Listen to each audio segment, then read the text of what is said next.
Welcome to the tutorial. This game is made for the blind. Yep, you heard that right. I made a game for the blind. Why? Because Barigamb challenged me to. Wait, let me explain better. One cold and dark evening, I was chilling at home, and out of nowhere, I get a message from Barigamb saying, "Hey Leo, wanna make a game with no graphics?" I didn't know what to do, so like every rational person, I just nodded my head and said yes in Hungarian, which is his language by the way. I don't even know why I said that, like it's so weird. Anyways, he said the theme is alternate dimensions, so I got to cooking. I got my computer, opened Unity and created a new project, and it was time to name it. Now at this moment, I didn't know what to name it, so I just decided to call it Game for the Blind. There was only one little tiny minuscule problem. I made a mistake and called it Game for the Deaf. I don't know how I made that mistake, but I said I would fix it later. Fun fact, I didn't. Anyways, I got to work and made a couple of walls, the portal and the floor. You might be asking yourself, what are these gray things next to the walls? Well, those are triggers.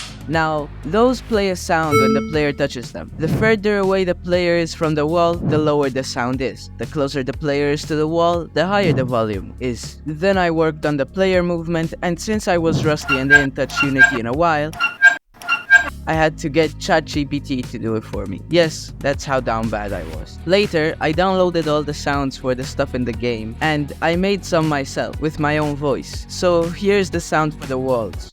This sound is for the portal. And that's all. Then I recorded the audio that plays when you wanna listen to the tutorial. Welcome to the tutorial. The audio for the main menu, welcome to hear it, and the audio for the end when you win. The game has finished. Disclaimer, don't watch this if you're gonna play the game yourself. Then I made a second map.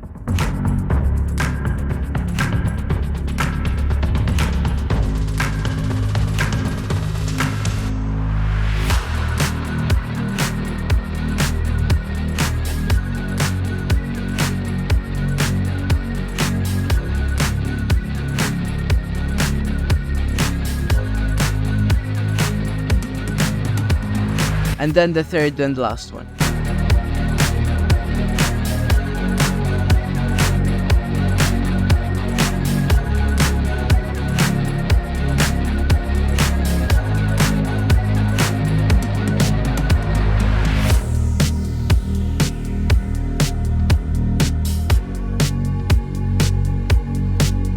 I also added hints and had to record all the hints, cause I found out that it was kinda difficult without the hints. You really get stuck and don't understand why. So now if the player is stuck, he can press H and get a hint. Oh, and do you remember when I mentioned that when the player is in a trigger, it plays a sound? Yeah, well that means I created a player movement script. The sad and painful part is that the code looked like this. Yeah, I agree. I wanna wash my eyes with bleach now. But that's what you expect in a game jam. Anyways, you might remember that Barigamb told me that I need to make a game with no graphics. And right now, my game has a lot of graphics. There's only one way to fix this. Time to dive in the deep web. And there we go, now it technically has no graphics. That is unless you see past this background image, which you will never again. So the game is finished. Barigamb finished his game too. And that's all. The game should have been rated, but I couldn't find the clips of this. Anyways, both me and Barigamb's games are on itch.io.